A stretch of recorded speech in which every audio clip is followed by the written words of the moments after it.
Hi, my name is Jeff Ding. I'm an assistant professor of political science at George Washington University. On the side, I publish a newsletter called China AI, which features translations of Chinese language writing on AI related topics. What is the public perception towards the AI rivalry between the United States and China? I think there are two main points to highlight here. One of the main public perceptions is that AI has become a central front of great power competition between the US and China. And I do think there's a lot of historical precedent for this. Historically, the rise and fall of great powers has generally proceeded from a period of significant technological change, which then creates an opportunity for one great power to sustain economic growth at higher levels than its rivals. And then eventually that great power converts a sustained growth advantage into geopolitical and military influence. And we've seen that play out throughout the centuries with the first industrial revolution and inventions like the steam engine and innovations in cotton textiles that propelled Britain to global leadership, followed by the US's rise in the late 19th century off the back of innovations in electricity, chemicals, and machine tools. And even in the competition between the US and Japan in the 1980s, where many predicted that Japan's dominance of new innovations in semiconductors and consumer electronics would lead to Japan becoming the number one power on the global stage. So I think that public perception is right on. Another key perception and key assumption about US China rivalry and AI is that China is either ahead or very close to overtaking the US in terms of leadership in this cutting edge technological domain. In the next section, I'll talk about why I think that public perception is flawed and the reasons why it is flawed. What is China's current stage in the AI race right now?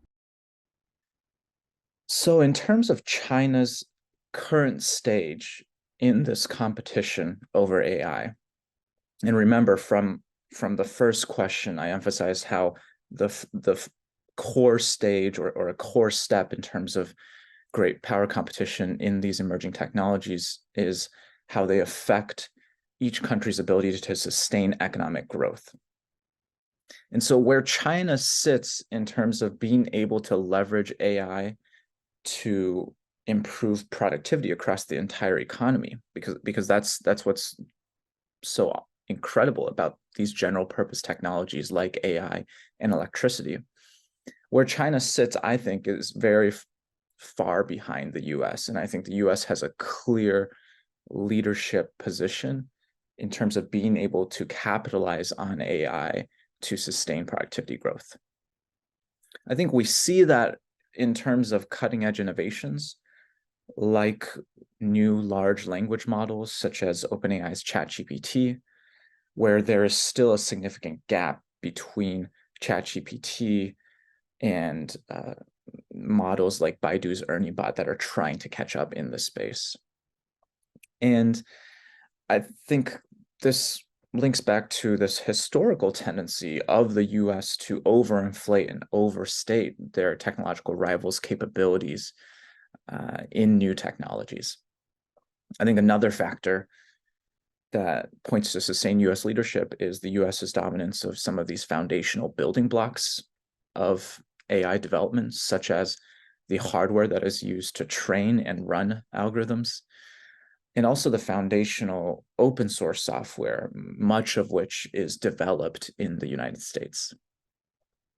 One point I want to emphasize is oftentimes when we compare China and the US in terms of AI capabilities, we overly focus on innovation capacity.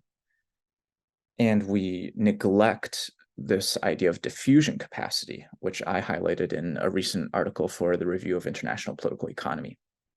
And diffusion capacity refers to a country's ability to spread and embed new technological advances throughout a wide range of productive processes in its economy.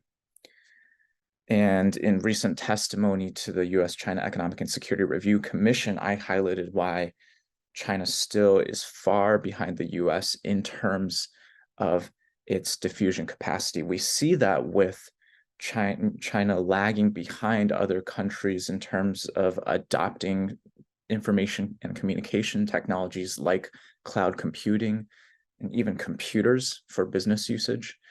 I think we oftentimes ignore the fact that beyond the most developed clusters like Beijing, once you get into the third and fourth tier cities and even farther below and beyond the coastal areas, the diffusion of these digital technologies is still very, very slow in China. And in my testimony, I show how these slow diffusion trends seem to also apply to AI.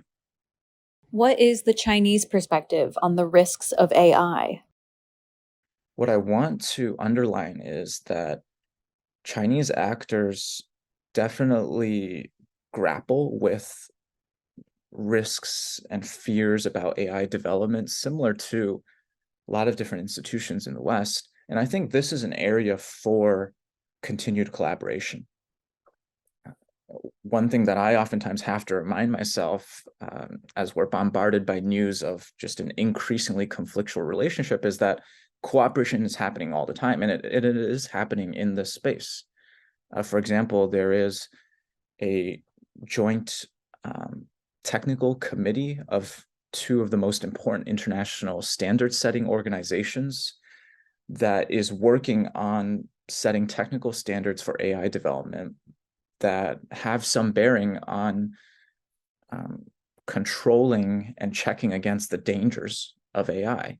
And Chinese stakeholders, Chinese company participants, Chinese government participants are very much involved in these standard setting efforts. For example, in that joint technical committee, Chinese stakeholders and representatives lead a working group on the controllability of automated systems. So that's an area where you have people on the ground working together to cooperate on these issues.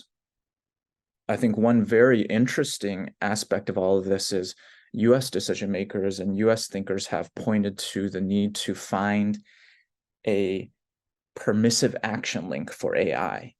And what that permissive action link refers to is a technology that guards against unauthorized use of nuclear weapons. It was an electronic lock system that would ensure that a nuclear bomb could not be detonated without express approvals. And the US, even amidst the fiercest geopolitical rivalry with the Soviet Union during the heart of the Cold War, the US still found ways to try to share information and cooperate with the Soviet Union on this permissive action link technology. And so I think it's a positive sign that US decision makers are looking for areas where it would make sense for both sides, even as they compete as rivals, where it would make sense for them to cooperate to control the dangers of powerful technologies, whether that be nuclear weapons or transformative AI systems.